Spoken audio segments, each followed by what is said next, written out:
আল্লাহ রাব্বুল আলামিন ইরশাদ ফরমাচ্ছেন, ফি বুয়ুতিন আজিনা লাহু, সেই সব ঘরের মধ্যে যে ঘরগুলোকে সমন্বিত করার জন্য আল্লাহ নির্দেশ দিয়েছেন, এবং যে ঘরগুলোর মধ্যে তার নামের স্মরণ হয়, আল্লাহ পাকের জিকির হয়, আল্লাহর স্মরণ হয়, সকাল সন্ধ্যা আল্লাহ পাকের তাসবিহ পাঠ করা হয়, ওই ঘরসমূহকে আল্লাহ পাক সমুন্নত করেছেন, উঁচু করে দিয়েছেন। এই সূরা আন-নূরের ৩৬ নম্বর আয়াতে কারিমার তাফসিরের মধ্যে এসছে, ইমাম মারদুবিয়াহ তিনি লিখেছেন, ইমাম মারদুবিয়া তিনি লিখেছেন, এছাড়াও বেশ কয়েকটা তাফসিরের কিতাবের মধ্যে এসছে, যেমন তাফসিরে দুররে মানসুরের ১১তম খণ্ডের ভেতরে আছে ৭৪ পৃষ্ঠার ভিতরে, যেটা মিশর প্রিন্ট, এবং তাফসিরে দুররে মানসুর ৪র্থ খণ্ডের ২০৩ পৃষ্ঠা, যেটা বেইরুত লেবানন প্রিন্ট, সেটার ভেতরেও এসেছে। ইমাম আলুসি রুহুল মানির ১৮তম খণ্ডের ১৭৪ পৃষ্ঠার মধ্যে এনেছেন। আবার ইবনে মারদুবিয়া তিনি মানাকিবু আলী ইবনে আবি তালিব এই কিতাবের মধ্যে এনেছেন ২৮৫ পৃষ্ঠার ভিতরে। আরজাহুল মাতালিব এই কিতাবের ৭৫ পৃষ্ঠার ভিতরে আছে। আবার ইমাম হাকিম, ইমাম হাসকালানি তিনি শাবাহিদুত তানজিল কিতাবের প্রথম খণ্ডের ৪১০ পৃষ্ঠার ভেতরে এনেছেন হাদিস নাম্বার ৫৬৭, যেটা বেইরুত লেবানন থেকে প্রিন্ট করা, সেটার মধ্যে রয়েছে। এবং তাফসিরে সালাবির ৭ম খণ্ডের ১০৭ পৃষ্ঠার মধ্যে রয়েছে।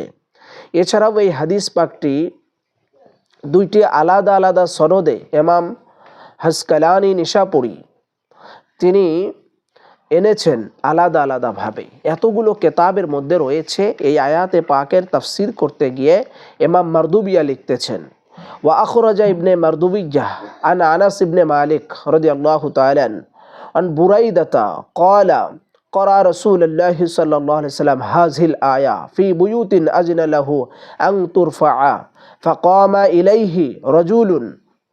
হযরতে মারদুবিয়া তিনি আনাস ইবনে মালিক রাওয়ায়াত করতেছেন বুরাইদা রাদিয়াল্লাহু তাআলা আনহু হতে। তিনি বলেন যে রাসূল পাক সাল্লাল্লাহু আলাইহি ওয়াসাল্লাম সূরা আন-নূরের ২৪ পারা ১৮ নম্বর সূরা আন-নূরের ৩৬ নম্বর আয়াত তিলাওয়াত করলেন। ফি বুয়ুতিন আযিনা লাহু আন তুরফা, এই আয়াতে কারিমা তিলাওয়াত করলেন, পাঠ করলেন। তখন এক ব্যক্তি উঠে দাঁড়ালো আল্লাহর নবী সাল্লাল্লাহু আলাইহি সাল্লামের কাছে, দাঁড়িয়ে বললেন, ইয়া রাসূলুল্লাহ, ইয়া হাবিবাল্লাহ, আল্লাহর রাসূল সাল্লাল্লাহু আলাইহি সাল্লাম, সেই কোন ঘর, যেই ঘরকে আল্লাহ পাক সমুন্নত করেছেন, উঁচু করেছেন, সেই ঘর কোনগুলো ঘর? রাসূল করিম সাল্লাল্লাহু আলাইহি ওয়াসাল্লাম বললেন, এই ঘরগুলো হলো নবীদের ঘরসমূহ। তখন হযরতে আবু বকর, এবার আসুন, ফাকামা ইলাইহি রাজুলুন, একজন ব্যক্তি জিজ্ঞাসা করলেন, ইয়া রাসূলুল্লাহ, ওই ঘরসমূহ কোন ঘর? ফাকালা ইয়া রাসূলুল্লাহ সাল্লাল্লাহু আলাইহি ওয়াসাল্লাম আইয়ু বুয়ুতিন হাযিহি, ওই ঘর কোন ঘর, যেই ঘরকে আল্লাহ পাক সমুন্নত করেছেন? ক্বালা বুয়ুতুল আমবিয়াই, রাসূল পাক বললেন, সেই ঘরগুলো হচ্ছে আম্বিয়া কিরামদের, নবীদের ঘরসমূহ। ফাকামা ইলাইহি আবু বকর, এরপরে আবু বকর, হযরত আবু বকর দাঁড়িয়ে গেলেন।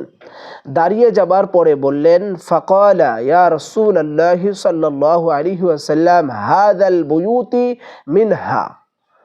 এবার উনি হযরতে খাতুনে জান্নাত এবং মৌলা আলী শের খুদা হেদারে কারার, উনাদের দুজনের ঘর মুবারকের দিকে ইশারা করলেন, দেখিয়ে বললেন, হাযাল বুয়ুতি মিনহা, আল্লাহ পাক যেই ঘরকে সমুন্নত করেছেন, উঁচু করেছেন, আফজাল করেছেন, শ্রেষ্ঠ করেছেন, সেই ঘরসমূহের মধ্যে কি এই দুইজনের ঘর মুবারক রয়েছে?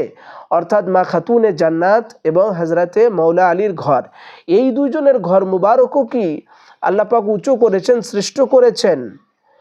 লি বাইতি আলিয়্যিন ওয়া ফাতিমাতা, যে ফাতিমার ঘর এবং মৌলা আলীর ঘর, এই দুই ঘরও কি আল্লাহ পাক সমুন্নত করেছেন, উঁচু করেছেন?